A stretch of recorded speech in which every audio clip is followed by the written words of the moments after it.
Conor McGregor is the highest earning mixed martial artist of all time and the first UFC fighter to win two championships simultaneously in two different weight classes. His most notable win in the UFC came against the veteran Jose Aldo, knocking him out in the first round in devastating fashion with his notorious left hook.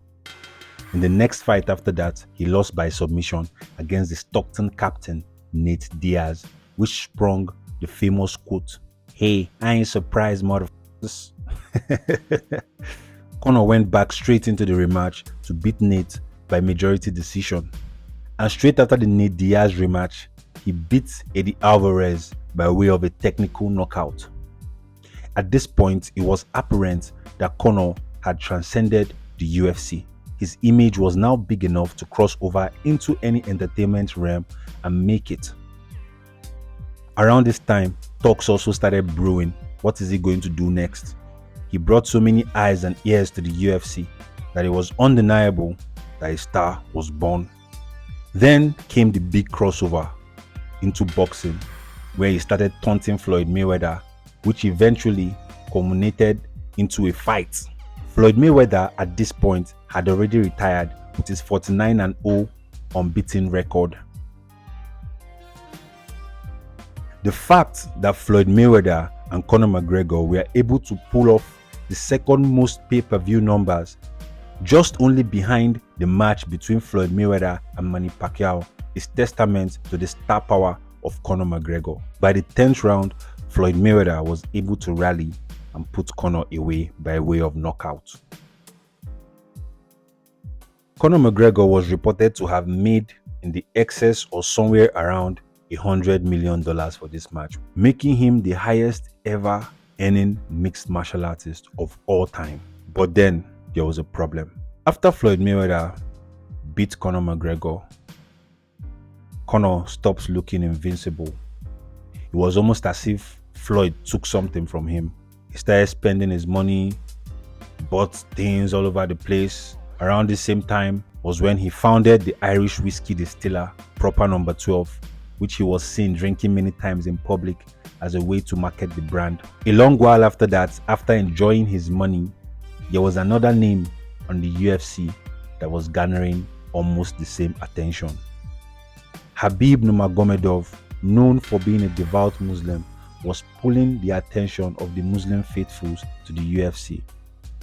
He detested drinking alcohol and marketed the lifestyle of a pious Muslim who did not engage in anything that was going to soil their body or their reputation. Unlike Conor McGregor, who could be seen publicly being belligerent and drunk most times. The match between Khabib and Conor was Conor's last opportunity to redeem himself after taking a beating from Floyd Mayweather. The beating he took from Floyd was not so bad.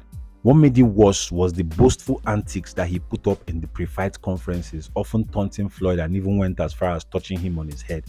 So it made him gather as much haters as he already had lovers. Going into the Khabib match, there was little hope that Conor could pull off what would have become his greatest win till date as far as the UFC was concerned. But unfortunately, Khabib was able to grab Conor's neck like a chicken in the 4th round and Conor tapped. And Khabib went mad, jumped out of the cage, and everywhere just descended into chaos. Khabib then said he was disappointed because he trained his entire life for this, but the minute he grabbed Conor's neck, he didn't even press it, and Conor just tapped. Conor then went away from the UFC again for a period of time, then came back to beat Cowboy Cerrone, lost to Dustin Poirier by way of technical knockouts, and then in his last fight, which was a rematch against Dustin Poirier, he lost by way of leg fracture. The reason why Conor McGregor got so big outside of the UFC sounds so simple, but it's really not as simple. UFC fighters are known to be people who maybe tried out boxing in the beginning of their careers but couldn't find a headway, and then had to learn other mixed martial arts. And with the way the UFC eventually succeeded in branding themselves and becoming successful, it kind of gave them a home or a place where they could showcase their skills. So to speak, the UFC or mixed martial arts was a poor man's boxing, even though it was much more encompassing of everything that had to do with fighting. But boxing was the more fashionable sport. So Conor McGregor was able to transcend the UFC or the MMA world because of the fact that he was not scared to stand tall. He was not scared to bring his personality to the screen. Most fighters, they talk before the fight, and after the fight, they just go their way. But Conor kept talking before the fight, during the fight, after the fight.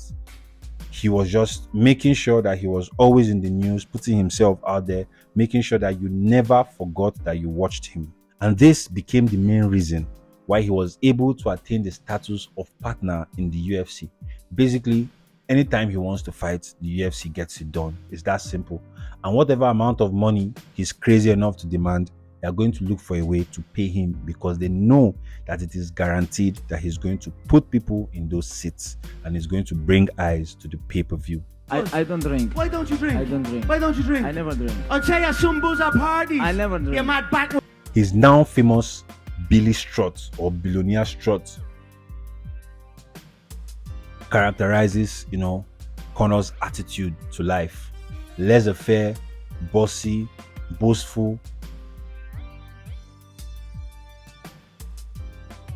never hiding himself from the spotlight, always wanting you to see him, welcoming to all your criticism, never shying away from whatever the controversy of the day might be. And that is what made Conor McGregor stand out. Now, as we all know, many UFC fighters come from poor backgrounds. They have nothing and they train their whole lives to eventually make it as far as even getting paid millions. So for Conor McGregor to get to a point in his career where he was able to get paid $100 million for just 10 rounds of fighting, which didn't go more than 30 minutes, was astronomical. It was something that any fighter, no matter how right your senses are, would lose their mind for. For instance, Mike Tyson. Mike Tyson made a career net worth of about 50 million and lost it all.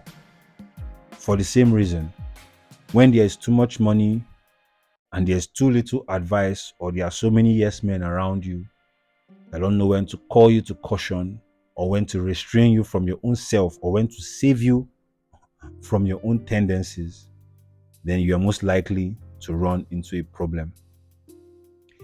Before the rematch against Dustin Poirier, Conor was going on the fast lane. Everybody sort of expected it to happen.